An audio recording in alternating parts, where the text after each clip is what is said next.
ಮುಖ್ಯಮಂತ್ರಿಗಳಿದಾರಲ್ಲ ಅವರು ಇಲ್ಲಿಗೆ ಮಾತ್ರ ಶಾಸಕಾಂಗ ಇದೆಯಲ್ಲ ಇಲ್ಲಿಗೆ ಮಾತ್ರ ಅವ್ರ ನಾಯಕರು. ಗವರ್ನರ್ ಇದಾರಲ್ಲ ನ್ಯಾಯಾಂಗಕ್ಕೂ ಅವರೇ ಬೋಧನೆ ಮಾಡುವಂಥದ್ದು. ಜಡ್ಜ್ಗಳು, ಚೀಫ್ ಜಸ್ಟಿಸು ಅವರೆಲ್ಲ ಪ್ರಮಾಣ ವಚನ ತಗೊಬೇಕಾದ್ರೆ ಮುಖ್ಯಮಂತ್ರಿಗಳು ಹೋಗಿ ಬೋಧನೆ ಮಾಡಲ್ಲ, ಗವರ್ನರೇ ಬೋಧನೆ. ಅಂದ್ರೆ ಎಲ್ಲ ಕರ್ನಾಟಕದಲ್ಲಿರೋ ಎಲ್ಲ ಅಂಗಗಳಿಗೂ ಅವರೇ ಚೀಫ್.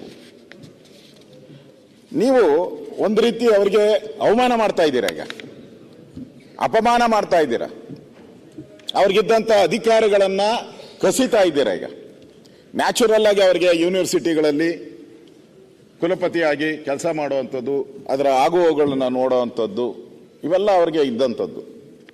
ಅದರಲ್ಲೂ ನಮ್ಮ ಪ್ರಿಯಾಂಕಾ ಅವರು ಮುಂಚೂಣಿ ಹೋಗಿ ಅವ್ರ ಇಲಾಖೆಯಲ್ಲೇ ಫಸ್ಟ್ ತೆಗಿಯಕ್ಕೆ ಅಲ್ಲಿಂದ ಎತ್ತಂಗಡಿ ಪೈಲಟ್ ಪ್ರಾಜೆಕ್ಟ್ ಫಸ್ಟ್ ಬಿಡೋದು ಯಾವ್ದಾನ ಒಂದು, ಆಮೇಲೆ ಸಕ್ಸಸ್ ಆದ್ರೆ ಉಳಿದದ್ನೆಲ್ಲ ಮಾಡ್ಲಿ ಅಂತ ಅವ್ರು ಅಂದ್ರೆ ಮುಂದೆತ್ತು. ನಾನು ಕರ್ನಾಟಕದ ಮಾತಾಡ್ತಾ ಇದ್ದೀನಿ, ನಾನು ಗುಜರಾತ್ ಮಾತಾಡಿದಾಗ ಬನ್ನಿ ಗುಜರಾತ್ ಅಲ್ಲಿ ಮಾತಾಡೋಣ, ಅಲ್ಲಿ ನಿಮ್ಮ MLA ಗಳವರೇ ಹೇಳಿ. ಅಲ್ಲಿ ಅಲ್ಲ, ಗುಜರಾತ್ ಅಲ್ಲೂ ಯಾವ್ದೋ ಒಂದು ವಿಶೇಷವಾಗಿರೋಂಥ ವಿಶ್ವವಿದ್ಯಾನಿಲಯ ತಗೊಂಡು ಇಡೀ ರಾಜ್ಯದ ವಿಚಾರದಲ್ಲಿ ಮಾತಾಡ್ತಿದ್ದಾರೆ. ಅಲ್ಲೆಲ್ಲೂ ಒಂದೇ ಒಂದು ಯೂನಿವರ್ಸಿಟಿ ಸನ್ಮಾನ್ಯ ರಾಮಲಿಂಗಾರೆಡ್ಡಿ ಅವರೇ ಅಲ್ಲ, ಅದೇ ರೀತಿ ಅಲ್ಲ. ನಿಮ್ಮ ಈಗ ಇಡೀ ರಾಜ್ಯದಲ್ಲಿರುವಂತ ಎಲ್ಲಾ ವಿಶ್ವವಿದ್ಯಾನಿಲಯದ್ದು ಏನೊಂದು ಕುಲಾಧಿಪತಿಗಳಾಗಿದ್ದಾರಲ್ಲ ರಾಜ್ಯಪಾಲರು, ಅದನ್ನೆಲ್ಲ ಅಲ್ಲಾಡಿಸ್ಲಿಕ್ಕೆ, ಅದಕ್ಕೆ ಚ್ಯುತಿ ತರಲಿಕ್ಕೆ ಪ್ರಯತ್ನ ಇವತ್ತು ಸರ್ಕಾರದಿಂದ ಆಗ್ತಿದೆ. ಬಹಳ ಸ್ಪಷ್ಟವಾಗಿ ನಾನು ಒಂದ್ ಸ್ವಲ್ಪ ಏನ್ ದ್ವೇಷದಲ್ಲಿ ಏನಿಲ್ಲ, ನಿಮ್ಗೇನು ಅಧಿಕಾರ ಇದೆ ಅಂತ ನಡೆಸ್ತಾ ಇದ್ದೀರಾ, ಅದನ್ನ ನಾವೇನು ನಿಮ್ ತಿಳುವಳಿಕೆ ಮೂಡಿಸುವಂತ ಪ್ರಯತ್ನ ಮಾಡ್ತಾ ಇದ್ದೀವಿ. ನಿಮ್ಗೆ ಅಧಿಕಾರ ಇದೆ ಅಂತ ನಡೆಸ್ಕೊಂಡು ಹೋಗೋದು ಒಂದು ಭಾಗ ಆಯ್ತು. ಪ್ರಿಯಾಂಕಾ ಅವರೇ, ಒಟ್ಟು ನಾವೆಲ್ಲ ಬಂದಿರೋದು ರಾಜ್ಯದ ಜನರು ಒಳ್ಳೇದು ಮಾಡಬೇಕು ಅಂತ. ನಿಮ್ ಪ್ರಗತಿ ಪರವಾಗಿ ನಾನು ಹೇಳಿದೆ ಅವತ್ತು, ಈ ರೀತಿ ಎಲ್ಲ ಒಂದ್ ಕಡೆ ಅಧಿಕಾರ ಅವರಿಂದ ಕಸ್ಕೊಳ್ಳೋದಲ್ಲ, ಒಂದು ಸುಧಾರಣೆ ತರಬೇಕು. ಈಗ 75 ವರ್ಷ 77 ವರ್ಷ ಆಗ್ತಾ ಬರ್ತಿದೆ. ಬೋರ್ಡ್ ಆಫ್ ಗವರ್ನರ್ ಕಾನ್ಸೆಪ್ಟ್ ನಾವೇ ಇದೆ ಖಾಸಗಿ ಯೂನಿವರ್ಸಿಟಿಗಳಿಗೆ ಬೋರ್ಡ್ ಆಫ್ ಗವರ್ನರ್ ಕಾನ್ಸೆಪ್ಟ್ ಕೊಡ್ತಿರ್ತೀವಿ ಅಂತ ಪ್ರಗತಿ ಪರವಾಗಿ ತಗೊಳ್ಳಿ. ಇವತ್ತೇನು ರಾಜ್ಯಪಾಲರ ವಿಚಾರದಲ್ಲಿ ನಮ್ಮ ಸನ್ಮಾನ್ಯ ಪ್ರತಿಪಕ್ಷ ನಾಯಕರು ಹೇಳ್ತಿದ್ದಾರೆ ಬಹಳ ಸ್ಪಷ್ಟವಾಗಿ, ಅಂತ ಉನ್ನತ ಸ್ಥಾನದ ಅಂತ ವ್ಯಕ್ತಿಗೆನೆ ಆಸ್ಥಾನಕ್ಕೆ ಚ್ಯುತಿ ಬರೋ ರೀತಿಯಲ್ಲಿ ನಡ್ಕೋತಾ ಇದ್ದಾರೆ ಎಲ್ಲಾ ವಿಚಾರದಲ್ಲೂ. ಅದು ಅವರ ಚಾನ್ಸಲರ್ ಸ್ಥಾನ ಕಿತ್ಕೊಳ್ಳುವಂಥದ್ದಾಗ್ಲಿ ಅಥವಾ ಅವರ ಸ್ಥಾನಕ್ಕೆ ಧಕ್ಕೆ ಬರುವಂಥದ್ರಲ್ಲಿ ಅವರ ವರ್ತನೆ ಆಗಲಿ, ಅವರಿಗೆ ಬೆದರಿಕೆ ಹಾಕೋದು, ಅವರಿಗೆ ಬೆದರಿಕೆ. ನಿಮ್ಮ ರಾಜಭವನ್ ಚಲೋದಲ್ಲಿ ನಿಮ್ಮ ಕಚೇರಿಗೆ ನುಗ್ತೀವಿ ಅಂತ ಬಹಳ ಒಬ್ಬರ ವಿಧಾನ ಪರಿಷತ್ ಸದಸ್ಯರು ಹೇಳ್ತಾರೆ. ಸನ್ಮಾನ್ಯ ಅಧ್ಯಕ್ಷರೇ, ಉಪಾಧ್ಯಕ್ಷರೇ, ಒಂದ್ ಕಡೆ ಗವರ್ನರ್ಗೆ ಅಪಮಾನ, ಶಾಸಕಾಂಗ, ಕಾರ್ಯಾಂಗ, ನ್ಯಾಯಾಂಗ ಇದರೆಲ್ಲರ ಚೀಫ್ ಅವರು. ಅವ್ರನ್ನ ರಾಜ್ಯಪಾಲರು ಅಂತ ಹೇಳಿದ್ರೆ ಸರ್ಕಾರದ ಕೈಗೊಂಬೆ ಅಂತ ತಿಳ್ಕೊಂಡ್ಬಿಟ್ಟಿದ್ದಾರೆ. ಸರ್ಕಾರದ ಕೈಗೊಂಬೆ ಅಲ್ಲ, ಅವ್ರಿಗೆ ಅಧಿಕಾರ ಇದೆ.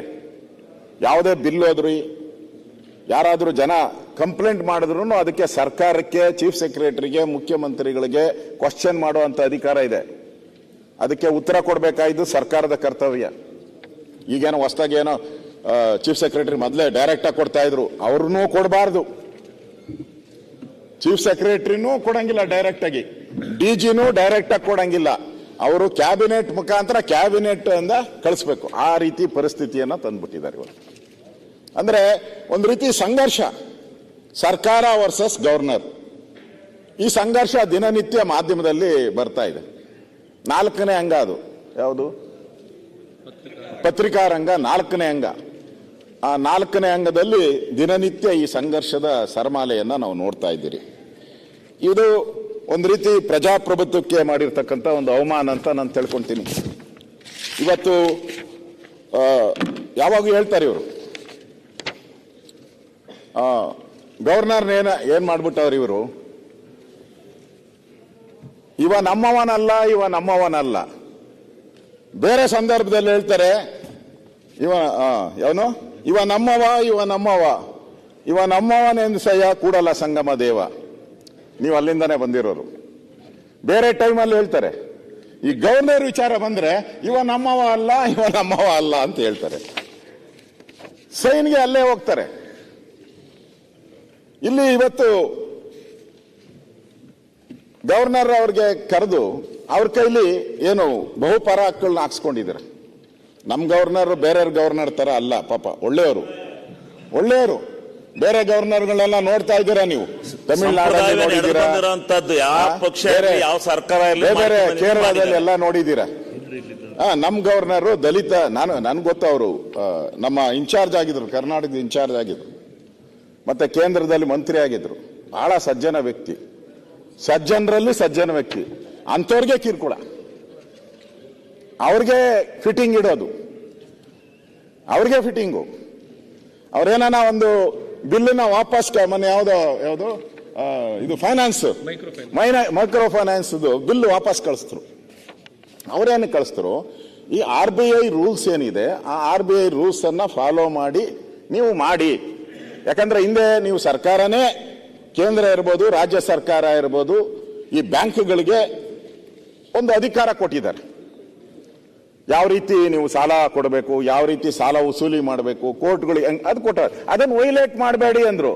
ತಗೋ ಇಮಿಡಿಯೇಟ್ ಆಗಿ. ಯಾಕಂದ್ರೆ ಇಲ್ಲಿ ಒದಿತಾ ಇದ್ರಲ್ಲ, ಜನ ಒದಿತಾ ಇದ್ರು, ಸಾಯ್ತಾ ಇದ್ರು. ಇಲ್ಲಿ ಮೈಕ್ರೋ ಫೈನಾನ್ಸ್ ಅವಳಿಯಿಂದ ಜನ ಆತ್ಮಹತ್ಯೆ ಮಾಡ್ಕಂತ ಇದ್ರು, ಊರುಗಳು ಬಿಟ್ಟು ಹೋದ್ರು. ಅವ್ರಿಗೆ ಆ ಕಾಟ ರಾಜ್ಯಪಾಲರದಲ್ಲ. ಈ ಕಾಟ ತಪ್ಪಿಸ್ಕೊಳಕೋಸ್ಕರ ಗವರ್ನರ್ ಹಾಕ್ಬಿಟ್ರು. ಎಲ್ಲ ತಪ್ಪು ಮಾಡಿದ್ದು ಇವರು, ಆಪಾದನೆ ಮಾಡಿದ್ದು ಗವರ್ನರ್ ಅವ್ರ ಮೇಲೆ.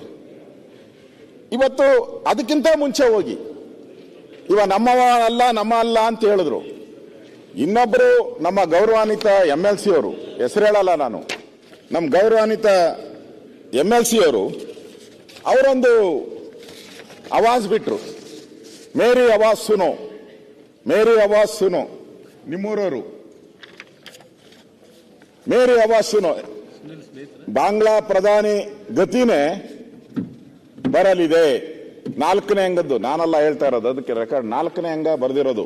ಇದು ಕಾಮೆಂಟ್ ಮಾಡಂಗೆ ಇಲ್ಲ. ಐವಾನ್ ಡಿಸೋಜಾ, ಕಾಂಗ್ರೆಸ್ MLC. ಒಂದು ವೇಳೆ ರಾಜ್ಯಪಾಲ ದಾವರ್ ಚಂದ್ ಗೆಹ್ಲೋಟ್ ಅವರು ರಾಷ್ಟ್ರಪತಿಯವರು ವಾಪಸ್ ಕರೆಸಿಕೊಳ್ಳದಿದ್ದರೆ, ಅಂದ್ರೆ ಪ್ರೆಸಿಡೆಂಟ್ ಆಫ್ ಇಂಡಿಯಾ ಕರೆಸಿಕೊಳ್ಳದಿದ್ದರೆ, ಬಾಂಗ್ಲಾ ಪ್ರಧಾನಿಗೆ ಬಂದಂತ ಪರಿಸ್ಥಿತಿಯ ರಾಜ್ಯಪಾಲರ ಕಚೇರಿಗೂ ಬರಲಿದೆ.